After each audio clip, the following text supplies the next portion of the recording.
Et ben voilà, c'est reparti pour un tour, une année de plus à parler d'iPhone. Alors déjà avant de commencer, bonjour, comment ça va? Apple en cette soirée du 12 septembre 2018, comme l'année dernière le 12 septembre 2017, est-ce que c'est une coïncidence? Je ne pense pas. Apple vient donc de lever le voile sur le successeur de l'iPhone 10 et de tous les anciens iPhones. J'ai nommé l'iPhone 10S, le 10S Max et le 10R.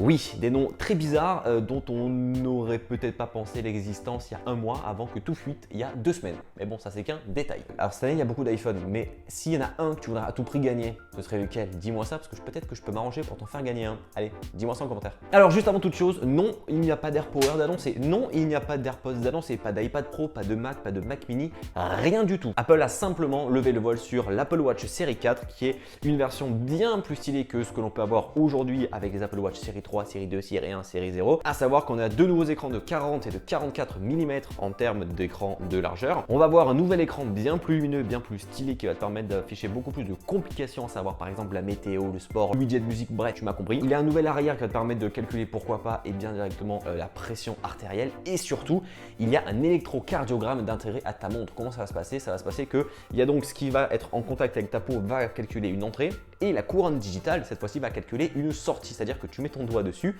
et ça va faire une boucle et ça va donc prendre ton électrocardiogramme. Je trouve ça hallucinant et Apple a dit que c'était la première fois que c'était disponible sur un produit grand public tel qu'une montre connectée. C'est assez dingue. Ça sort quand? Ça sort le 21 septembre prochain au même prix que les Apple Watch actuels. Bien entendu, on en parlera en vidéo bien plus en détail parce que franchement, je suis fan de l'Apple Watch, alors celle-ci va beaucoup me plaire. Mais donc le gros du gros cette année, c'est quoi donc? Les successeurs des nouveaux iPhone 10. Parce que oui, Apple a levé le voile et a réussi à donner un successeur à l'iPhone 10 qui est aujourd'hui un des meilleurs smartphones sur le marché, même un an plus tard parce que l'iPhone 10 a été annoncé le 12 septembre 2017. C'est assez dingue. Alors déjà, moi j'étais assez sceptique en me disant comment Apple va réussir un an plus tard donc à présenter le successeur d'un smartphone qui est déjà quasiment parfait. Ils ont réussi. Mais bon, franchement, ils sont pas allés très loin dans le game. C'est-à-dire qu'en fait, on a donc l'iPhone 10S et 10S Max. Attention, c'est comme Max la menace ou Mad Max, c'est du Max. Il faudra dire Max maintenant. Donc Maxime, Maxence et tout le reste, faites attention parce que votre nom sera maintenant dans un iPhone. Concrètement, c'est comme chaque année, on a une grosse version qui sort et l'année d'après, on a une version S qui est donc la version un peu soft de tout ça. S soft, tu m'as compris. C'est-à-dire qu'on a donc l'iPhone 10S en 5,8 pouces. C'est vraiment un iPhone 10,5,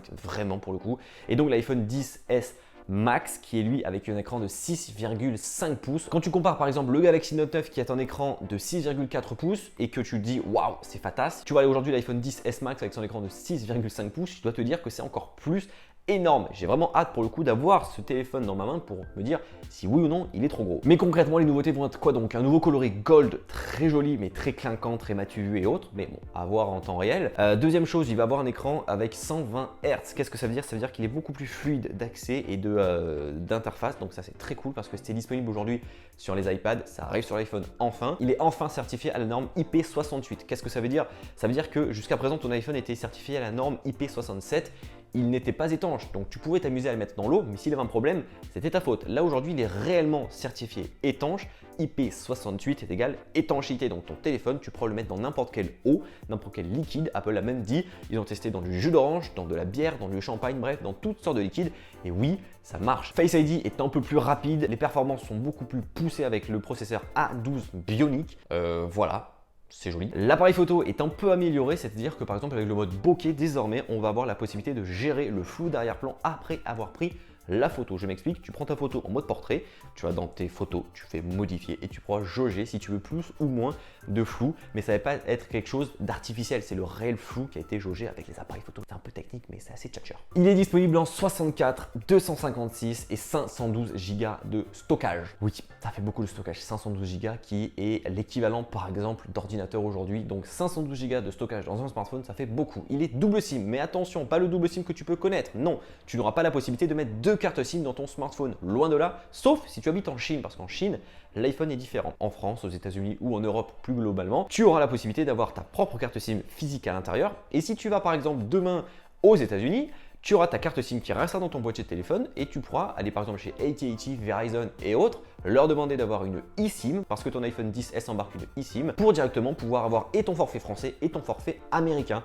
Ça c'est très cool. Pas encore disponible en France, mais par exemple aux États-Unis ça l'est, donc si demain tu vas aux États-Unis, tu pourras le faire. Grosso modo, c'est les seules nouveautés de ces iPhone XS et XS Max. Ça s'arrête là, ça casse pas trois pattes à un canard. Le XS Max a un plus gros son stéréo, le XS Max a une plus grosse batterie, un plus bel écran, toujours super Retina, bref, tout est là, mais c'est vraiment une petite évolution des iPhone 10.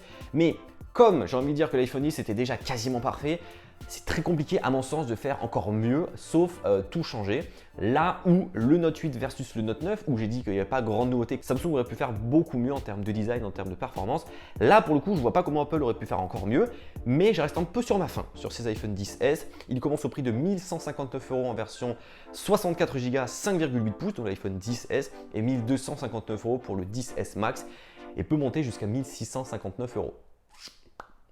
Ça fait mal, ça fait très mal. Ça fait mal. Mais en soi, le clou du spectacle, le petit iPhone qui s'est glissé un peu en catimini, qu'on n'attendait pas et qui pour moi est la nouveauté de cette année, c'est l'iPhone 10R. R pourquoi? Je n'en sais rien, j'en sais R comme diraient les jeunes. D'ailleurs, dis-moi en commentaire, à ton avis, pourquoi iPhone 10R hein? Dis-moi tout ça, on va essayer de débattre et de trouver cette fameuse dénomination. L'iPhone 10R, c'est quoi? C'est l'iPhone 10 cheap, entre guillemets, l'iPhone 10 un peu soft, je m'explique. Par exemple, tu gardes le design de l'iPhone 10 avec cette fameuse encoche et tout son design.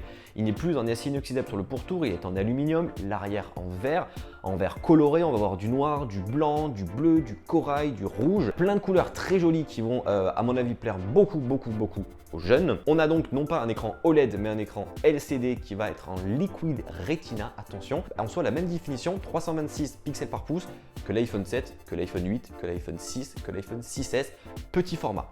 En soi, on remonte donc à une définition de 2014 pour un smartphone de 2018. Mais si ça permet d'avoir un iPhone un peu moins cher, c'est preneur pour beaucoup de personnes. Il a en soi les mêmes caractéristiques techniques que l'iPhone 10S. Ça me rappelle un peu quand même l'iPhone 5S et l'iPhone 5C. Dommage qu'Apple n'ait pas appelé ça le 10C. C'est-à-dire qu'on retrouve la même puissance, la 12 bionique, le même appareil photo, simplement il n'y aura qu'un seul optique, le principal, donc on aura toujours cet effet bokeh mais différent, on n'aura pas le zoom par exemple. On a toujours Face ID, oui Face ID reste sur ce téléphone là pour déverrouiller le téléphone. Le mode portrait bien entendu en façade avant, le mode stéréo il sera IP67, juste 67, pas le 68. Bref, c'est vraiment un iPhone 10 avec quelques nouveautés du 10S.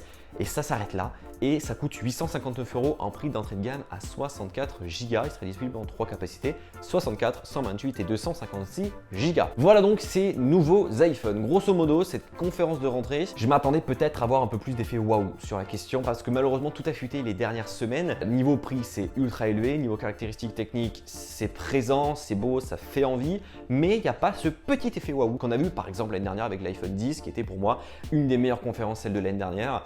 Voilà, malheureusement, on n'a pas eu cet petit effet waouh. La gamme S de cette année est vraiment une gamme S pour le coup. Il n'y a pas la nouveauté qui fait qu'il faut acheter cet iPhone. À mon avis, cet iPhone 10S ne sera pas acheté par les personnes qui ont l'iPhone 10, loin de là, sauf les puristes pro fans. Ça, c'est mon avis, mais je pense que je me trompe pas. Et donc, cet iPhone 10R ne sera pas disponible le 21 septembre prochain. Non, loin de là. À l'inverse de l'iPhone 10S, il sera disponible le 26 octobre prochain. Donc, Apple, encore une fois, fait un lancement d'iPhone en deux temps. L'année dernière, on a vu la sortie le 22 septembre de l'iPhone 8 et le 3 novembre de l'iPhone 10. Cette année, on a la sortie de l'iPhone 10S le 21 septembre et la sortie de l'iPhone 10R le 26 octobre. Donc, je peux te dire que d'aujourd'hui à début novembre, on va encore parler beaucoup d'iPhone sur la chaîne YouTube.